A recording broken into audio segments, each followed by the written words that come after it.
আমার নাম রূপালী। ছোট থেকেই আমার সাথে জিনে ধরা একটা ব্যাপার ছিল। সবাই বলতো আর কি, আমার উপরে নাকি জিনের আসর হতো, কিন্তু আমি কখনো বুঝতে পারিনি। কিন্তু মাঝে মাঝে হঠাৎ করে আমার সাথে কি এমন হতো, আমার তো কোনো কিছু মনে থাকতোই না।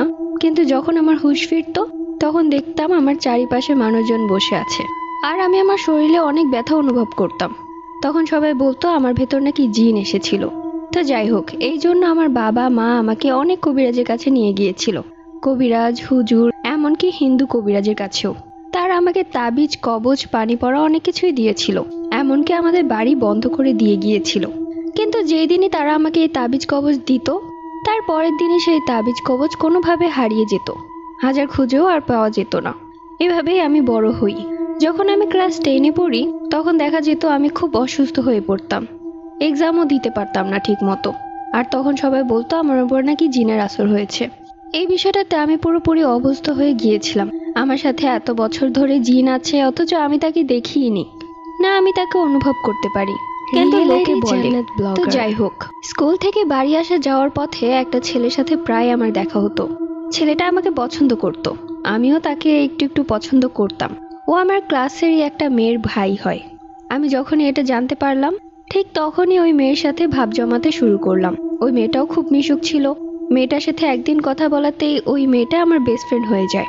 তো এরপর ওর বাসায় যাওয়া আসা, আর তখন ওর ভাইকে আরো বেশি দেখতে পেতাম।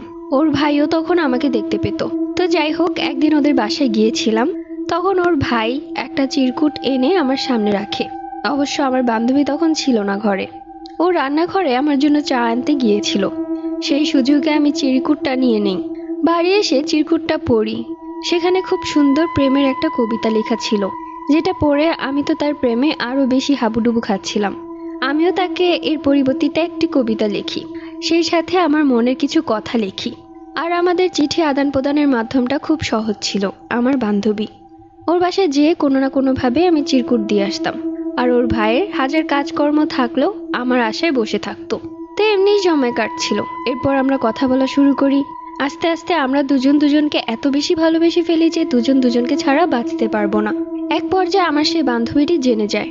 তখন আমি খুব ভয় পেয়েছিলাম ও হয়তো আমার মায়ের কাছে বলে দিবে, কিন্তু ও উল্টো আমাদের সাপোর্ট করেছে। আমরা তখন দুজন দুজনকে প্রমিস করি যে আমরা একে অপরকেই বিয়ে করব। আমার বয়ফ্রেন্ড আমার থেকে 6 বছরের বড় ছিল। তো আমি আর আমার বয়ফ্রেন্ডকে এই বিষয়টা জানাই না যে আমার জিনে ধরার সমস্যা আছে। কিছুদিন ধরে আমার বয়ফ্রেন্ড খুবই অসুস্থ থাকে। রাত হলেই তার জ্বর আসে, এমনকি সে নাকি খুব উল্টাপাল্টা স্বপ্ন দেখে। কেউ একজন এসে তাকে ভয় দেখাচ্ছে। পরবর্তী